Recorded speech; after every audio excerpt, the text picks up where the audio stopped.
Hello students. आज जो है एस्टिमेशन ऑफ हेलोजन से कंटिन्यू करेंगे जो कि POC 2 का पार्ट 3 है। यदि आपने अभी तक पार्ट 1 to 2 नहीं देखे हैं तो हमारे चैनल पे जाके पार्ट 1 to 2 देख लें। तो ऑर्गेनिक कंपाउंड में हेलोजन का परसेंटेज क्या है, इसको किस तरह से एस्टिमेट करते हैं। तो क्या करते हैं कि आपके पास जो ऑर्गेनिक कंपाउंड है इसका रिएक्शन नाइट्रिक एसिड से करवा देते हैं HNO3। तो हेलोजन जो होता है वो HX एसिड बना लेता है, मतलब क्लोरीन अगर है तो HCl बनाएगा, ब्रोमीन है तो HBr और आयोडीन है तो HI। उसके बाद इसका HX का रिएक्शन करवा देते हैं सिल्वर नाइट्रेट AgNO3 के साथ। तो ये रिएक्शन करने के बाद AgX बनाता है। AgX एक्चुअली में इंसोल्यूबल होता है पीपीटी, AgCl रहे या AgBr रहे या AgI रहे, तीनों इंसोल्यूबल रहता है। तो प्रेसिपिटेशन रिएक्शन करता है, ये इंसोल्यूबल हो गया वाटर में तो हम इसको वाटर से निकाल सकते हैं। उसके बाद AgX का अमाउंट फाइंड आउट कर सकते हैं कि कितना वेट AgX का बना है।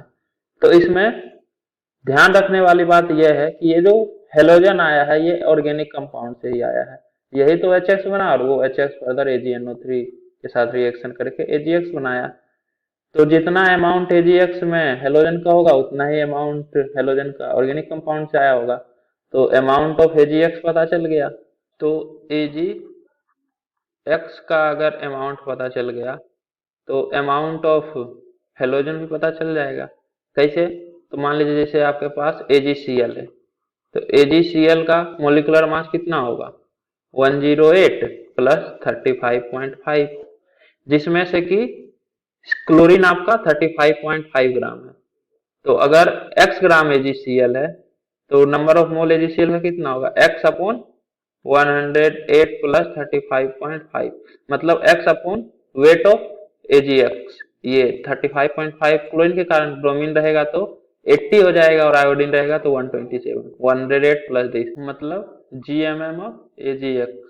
तो ये आपका x upon GMM of AgX, gram molecular mass of AgX हो जाएगा। तो ये आपका हो गया मोल ऑफ AgX या फिर AgCl बोलिए।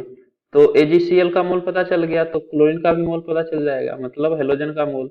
जितना मोल AgX का होगा उतना ही मोल हेलोजन का भी होगा, क्योंकि एटोमिसिटी 1 है। एटोमिसिटी होता है number of atom in A molecule. तो एक मोलिक्यूल में एक एटम है क्लोरीन का, तो इतना मोल में क्लोरीन का भी इतना ही मोल होगा। तो मोल ऑफ क्लोरीन या फिर हेलोजन भी यही होगा। अब इसको आप gram molecular mass of halogen से मल्टीप्लाई कीजिएगा तो वेट पता चल जाएगा क्लोरीन का या फिर किसी भी हेलोजन का। तो GMM of halogen capital X। अब ये X क्या है तो X था आपका अमाउंट ऑफ AgX, मतलब कितना वेट AgX का आपको मिला। तो इसको आप इस तरह से लिखिए wait of AgX upon gram molecular mass of AgX, ये मोल आ जाएगा। उसके बाद उसको आप gram molecular mass of halogen से मल्टीप्लाई कीजिएगा तो मास ऑफ हेलोजन आ जाएगा। तो ये देखिए wait of AgX upon molecular mass of AgX into atomic mass of X।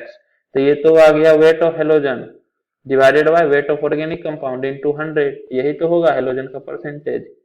तो इस तरह से आप wait of AgX upon molecular weight of AgX into atomic weight of X upon weight of organic compound into 100 करके halogen का percentage find out कर सकते हैं। अगर एटोमिसिटी से समझ में नहीं आया तो इसको इस तरह से समझिए कि AgCl का वेट कितना होगा 108 प्लस 35.5, ये होगा 143.5।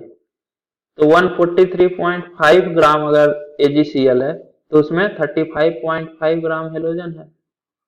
तो अगर 1 ग्राम AgCl का यदि है तो उसमें क्लोरीन कितना होगा 35.5 अपॉन 143.5।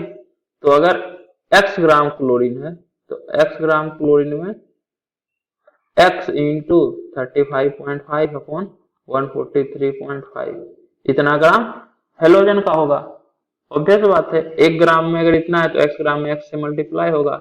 अब यहां देखिए x इंटू 35.5 क्या है weight of chlorine divided by 143.5 क्या है वेट ऑफ, मतलब ग्राम मोलिकुलर मास, ये है वेट नहीं, gram molecular mass of chlorine और ये gram molecular mass of AgCl। अगर यहाँ क्लोरीन की जगह ब्रोमीन रहेगा तो 108 तो एज इट इज रहेगा, ब्रोमीन के केस में प्लस 80 हो जाएगा, तो ये 188 ग्राम होगा। तो इस केस में क्या होगा कि 188 ग्राम AgBr में 80 ग्राम ब्रोमीन है, फिर से 1 ग्राम में 80 अपॉन दिस, मतलब weight of sorry gram molecular mass of halogen divided by gram molecular mass of AgX। तो इस तरह से वही चीज होगा, x into atomic weight of halogen upon atomic weight of AgX। अब x क्या है, तो x है आपका कितना अमाउंट में AgX था, तो इसका x ग्राम था, मतलब weight of AgX into atomic weight of halogen upon molecular weight of AgX। ये तो हेलोजन का अमाउंट आ गया। अब amount of halogen upon weight of organic compound into 100, amount gram है, मतलब weight of halogen upon weight of organic compound, वही चीज है। अब एक क्वेश्चन है इसी पे based, in Carius method of estimation of halogen 0.15 gram of an organic compound gave 0.12 gram of AgBr, find out the percentage of bromine in the compound. तो 0.15 ग्राम organic compound से 0.12 ग्राम AgBr का बनता है, ये जो प्रेसिपिटेट हुआ है। तो ब्रोमीन का परसेंटेज कितना है ये बताना है। तो देखिए 108 प्लस 80 इक्वल टू 188, तो ग्राम मोलिकुलर मास AgBr का 180 ग्राम है, तो 180 ग्राम में 80 ग्राम ब्रोमीन का रहता है, तो आप बोल सकते हैं 0.12 ग्राम AgBr में 80 divided by 80 divided by 188 into 0.12, इतना ग्राम ब्रोमीन का होगा। तो अमाउंट ऑफ ब्रोमीन पता चल गया, 80 डिवाइडेड बाय 188 इंटू 0.12। अब इसको वेट ऑफ ऑर्गेनिक कंपाउंड से डिवाइड कर दीजिए, amount of halogen upon amount of organic compound, तो ऑर्गेनिक कंपाउंड का अमाउंट दिया हुआ 0.15 ग्राम इंटू 100, तो ये आएगा 80 divided by 188 into 0.12 divided by 0.15 into 100। देखिए वही चीज तो किए हैं, wait of AgX upon molecular weight of AgX into atomic weight of halogen divided by weight of organic compound into 100। अब इसको आप सोल्व कीजिए, 4 5 16, तो 16 डिवाइडेड बाय 188 इंटू 4 इंटू 100। इसको सॉल्व करने के बाद वैल्यू आएगा 34.04%। इसके बाद नेक्स्ट है एस्टिमेशन ऑफ फॉस्फोरस। तो इसमें क्या करते हैं, फिर से नाइट्रिक एसिड से ही रिएक्शन करवाते हैं। तो ऑर्गेनिक कंपाउंड में जो फॉस्फोरस है वो नाइट्रिक एसिड के साथ रिएक्शन करके H3PO4 फॉस्फोरिक एसिड बनाता है। अब ये जो फॉस्फोरिक एसिड है इसका रिएक्शन करवाते हैं मैग्नीशियम मिक्सचर से, MgCl2 प्लस NH4, ये मैग्नीशियम मिक्सचर कहलाता है। तो ये मैग्नीशियम अमोनियम फॉस्फेट का प्रेसिपिटेट बनाता है MgNH4PO4 प्लस HCl। ये रिएक्शन हम इनऑर्गेनिक केमिस्ट्री में बता चुके हैं, तो ये किस तरह से होगा यहाँ पे बताने का जरूरत नहीं है। अब इसके बाद इसको हीट करेंगे तो Mg2P2O7 plus ammonia plus water बनता है, ये भी हम बता चुके हैं रिएक्शन मैग्नीशियम पायरोफॉस्फेट। तो इसमें फिर से वही बात होगा कि यहाँ पे जो फॉस्फोरस है मैग्नीशियम पायरोफॉस्फेट में, ये सारा ऑर्गेनिक कंपाउंड से आया है। तो Mg2P2O7 का अमाउंट अगर हम पता कर लेंगे, मतलब दिया हुआ ही रहेगा क्वेश्चन में, तो इसका मास अगर पता है तो इससे हम Mg2P2O7 का मोल पता कर सकते हैं, mass of Mg2P2O7 upon molecular mass of Mg2P2O7। तो ये आएगा आपका मोल ऑफ Mg2P2O7। अब आप देखिए तो एक मोल में 2 फॉस्फोरस एटम है, मतलब जितना मोल Mg2P2O7 का होगा उसका डबल मोल होगा फॉस्फोरस का, और इसका मोलिकुलर मास होता है 31। तो मोल पता चल गया, इसको आप मोलिकुलर मास से मल्टीप्लाई कर दीजिएगा तो ये आ जाएगा वेट ऑफ फॉस्फोरस। तो वेट ऑफ फॉस्फोरस पता चल गया, divided by weight of organic compound into 100। तो यहाँ पे देखिए Mg2P2O7 का वेट फिक्स है, कोई एटम तो चेंज नहीं हो रहा। AgX में तो हेलोजन चेंज होगा तो इसका मोलिकुलर मास भी चेंज हो जाएगा, तो इसलिए वहां पे वेट ऑफ AgX लिए थे। यहाँ पे आप डायरेक्ट इसको 222 लिख सकते हैं, मोलिकुलर मास ऑफ Mg2P2O7 ये 222 कैसे आया? तो देखिए मैग्नीशियम का एटॉमिक मास होता है 24, तो 24 into 2 plus 31 into 2 plus 16 into 7। 7 oxygen atom है, 2 फॉस्फोरस एटम है, 2 मैग्नीशियम एटम है। तो इसको कैलकुलेट कीजिएगा तो 222 ग्राम होगा। तो इस तरह से आप, ये 222 हो गया, ये 2 इंटू 31 62 होगा। तो 62 divided by 222 into mass of Mg2P2O7, तो मास ऑफ Mg2P2O7 ये हो जाएगा आपका weight of phosphorus divided by weight of organic compound, ये वाला टर्म, इंटू 100।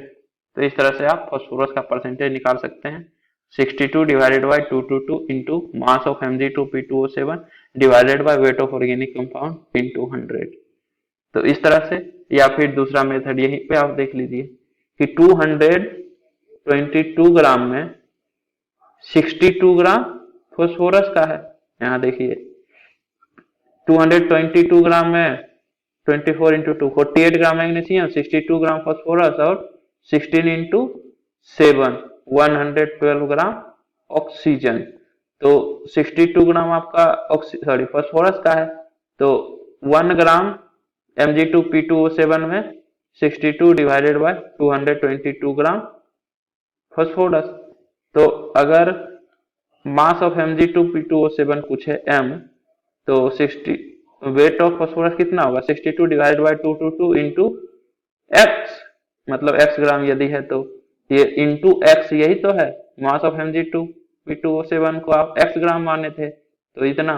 अब ये वेट ऑफ फॉस्फोरस पता चल गया, वेट ऑफ ऑर्गेनिक कंपाउंड से डिवाइड कीजिए, इंटू 100 कीजिए, तो परसेंटेज ऑफ फॉस्फोरस पता चल जाएगा। इसके बाद नेक्स्ट है एस्टिमेशन ऑफ सल्फर। तो ऑर्गेनिक कंपाउंड का रिएक्शन करवाते हैं HNO3 से या फिर सोडियम पेरोक्साइड से, तो सल्फ्यूरिक एसिड बनता है H2SO4।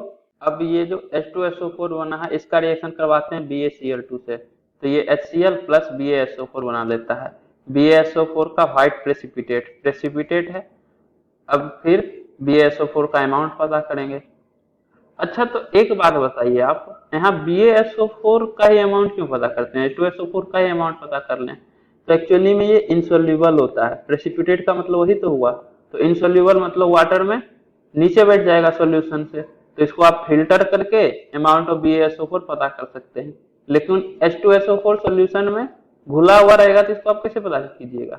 जैसे अगर चीनी आपके पास है किसी कंटेनर में, सिर्फ चीनी है, तो आप उसको वेट कर सकते हैं 1 kg 2 kg।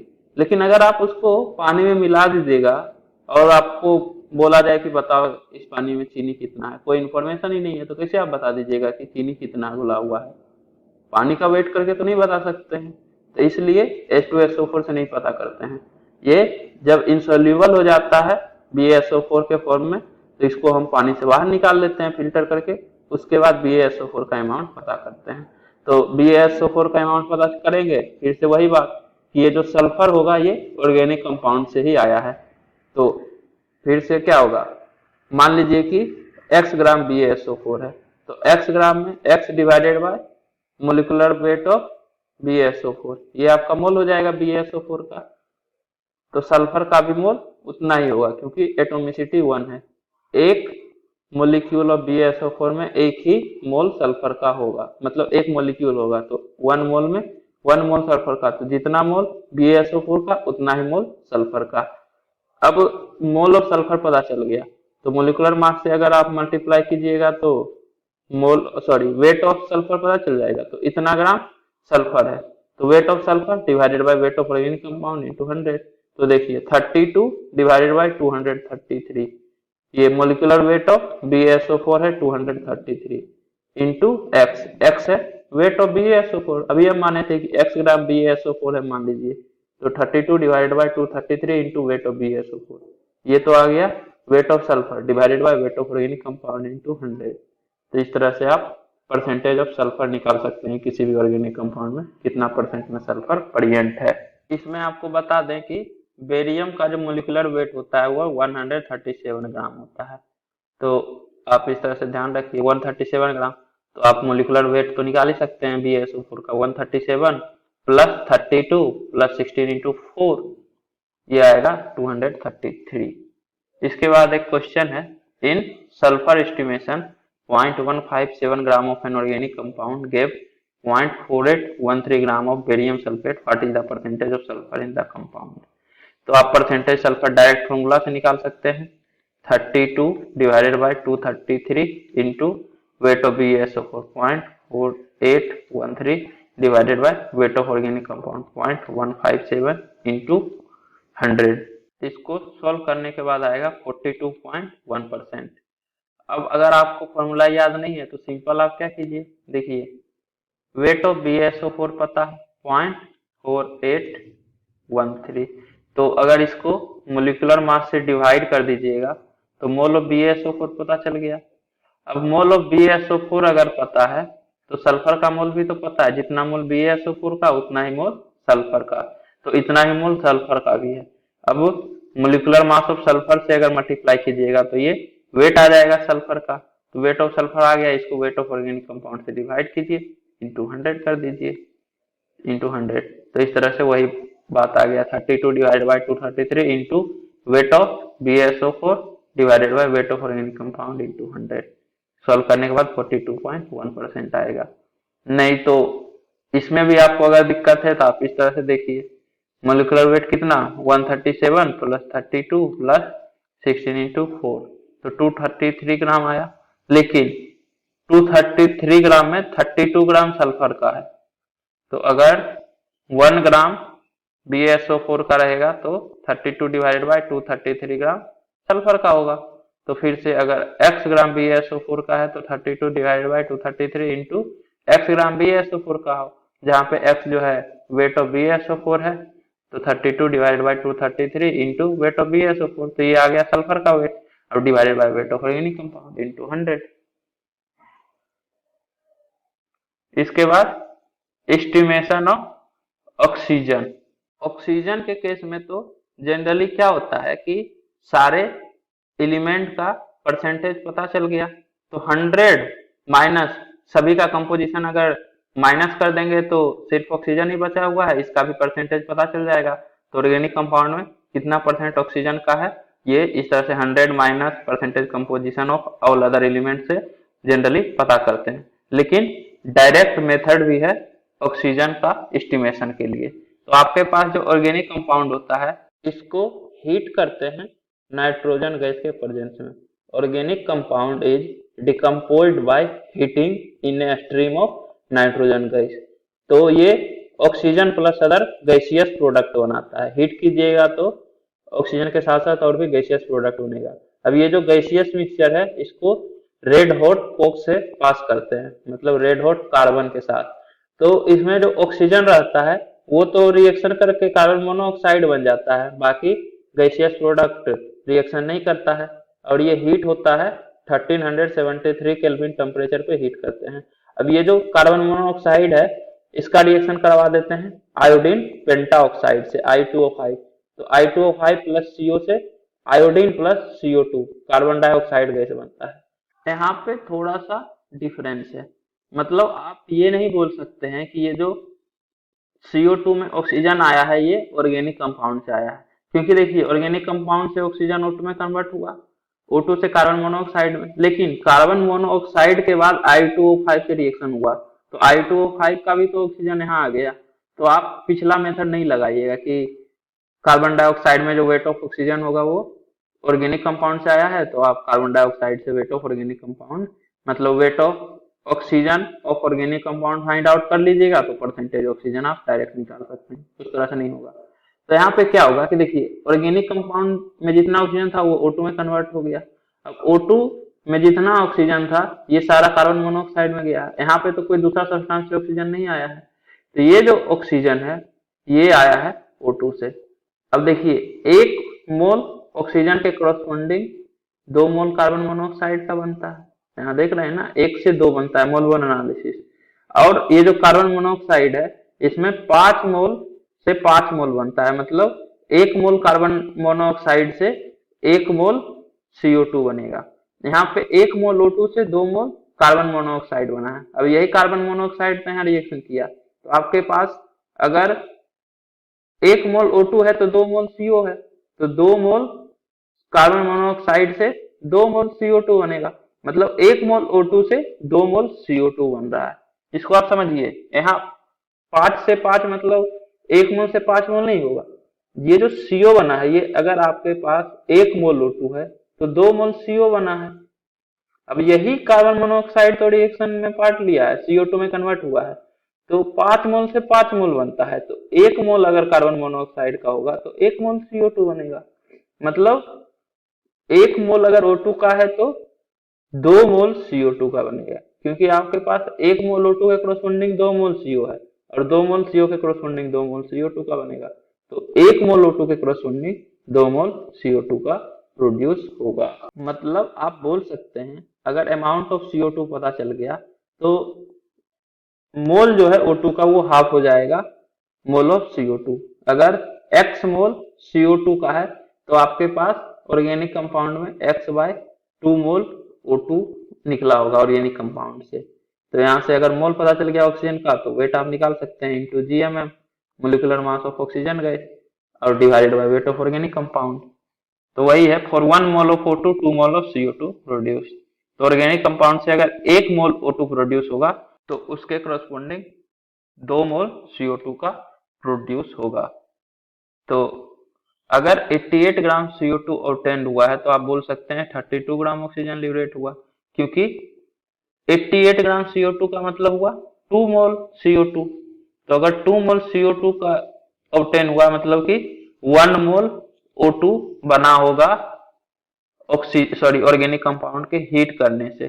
तो 2 मोल के कोरोस्पोंडिंग 1 मोल ऑक्सीजन, जितना मोल CO2 का रहेगा उसका हाफ मोल ऑक्सीजन का रहेगा। तो 1 मोल O2 मतलब 32 ग्राम ऑक्सीजन।